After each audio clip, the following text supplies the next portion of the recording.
بسم اللہ الرحمن الرحیم۔ السلام علیکم صاحبو۔ اسماء الہیہ کی ان نشستوں میں، آج کی نشست میں، اگلے اسم مبارک پر گفتگو کرنے سے پہلے آپ سب سے میری میڈیا ٹیم کی جو ہمیشہ سے ایک درخواست رہتی ہے کہ ان ویڈیوز کو لائک بھی کیا کریں، شیئر بھی کیا کریں، تاکہ یہ جو یوٹیوب کا الگوریدم ہے یہ اس کی ریچ کو بڑھا سکے، اس کی ترسیل کو بڑھا سکے۔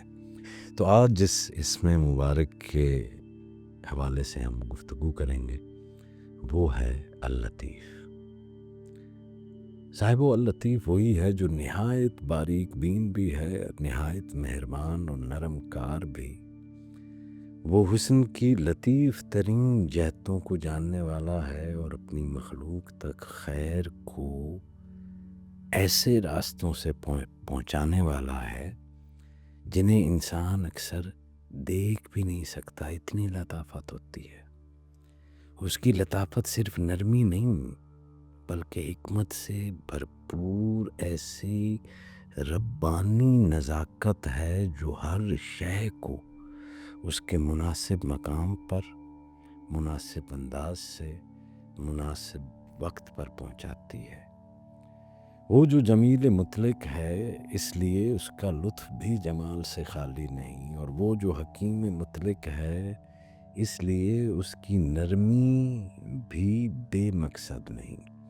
اس کے لطف میں تربیت بھی ہے، حفاظت بھی ہے، اصلاح بھی ہے اور قربت بھی ہے۔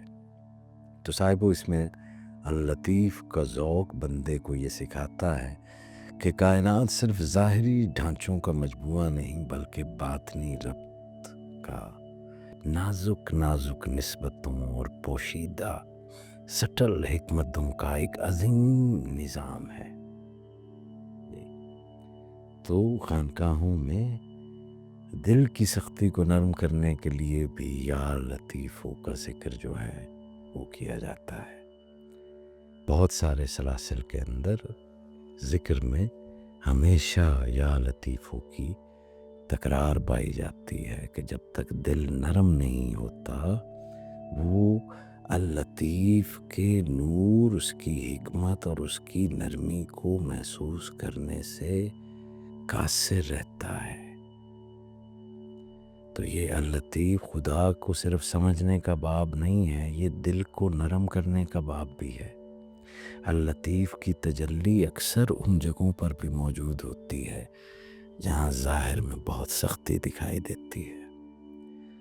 کبھی وہ ذات مصیبت کے اندر تربیت کو رکھ دیتی ہے، کبھی تاخیر کے اندر حفاظت کو رکھ دیتی ہے، کبھی محرومی کے پردے میں پاکیزگی کو رکھ دیتی ہے، کبھی ناکامی کے ذائقے میں تکبر کا علاج کر دیتی ہے، کبھی خاموشی کے موسم میں دل کی سننے کی صلاحیت کو اجاگر کر دیتی ہے۔ خوش نصیب ہے وہ شخص جو اپنی زندگی میں یہ دیکھنا شروع کر دے کہ اللہ کی لطافت صرف نعمتوں میں نہیں، امتحانوں میں بھی جاری ہے، کشادگی میں نہیں، بعض اوقات تنگی میں بھی ہوتی ہے، راحت میں ہی نہیں تنبیہ میں بھی ہوتی ہے۔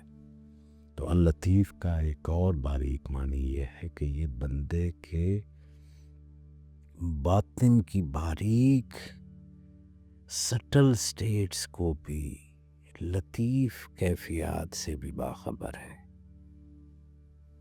بعض اوقات دکھ ایسے ہوتے ہیں جو زبان پر نہیں لائے جاتے، ایسے خوف بھی ہوتے ہیں جو زبان پر نہیں آتے، ایسی شکستگیاں بھی ہوتی ہیں جو انسان پوری طرح بیان نہیں کر پاتا، مگر لطیف ان سب تک پہنچتا ہے۔ دل کے زخم پر شور کے ساتھ نہیں، نرمی کے ساتھ بندے کو وہ یوں سنبھالتا ہے کہ کبھی بندہ بعد میں پلٹ کر دیکھتا ہے تو حیران رہ جاتا ہے کہ میں ٹوٹا کیوں نہیں۔ یہ لطیف کی خاموش دستگیری ہے۔ تو اب آتے ہیں کہ عبداللطیف کیا ہے۔ تو صاحب عبداللطیف وہ بندہ ہے جس کے اندر باطنی نزاکت پیدا ہو جائے، وہ ہر چیز کو محض سطحی طور پر نہ دیکھے بلکہ باطن کے حسن اور انسان کے پوشیدہ دکھ کو بھی محسوس کرے۔ اس کی نگاہ میں سختی کم ہو، فیصلہ کرنے میں جلدی کم ہو،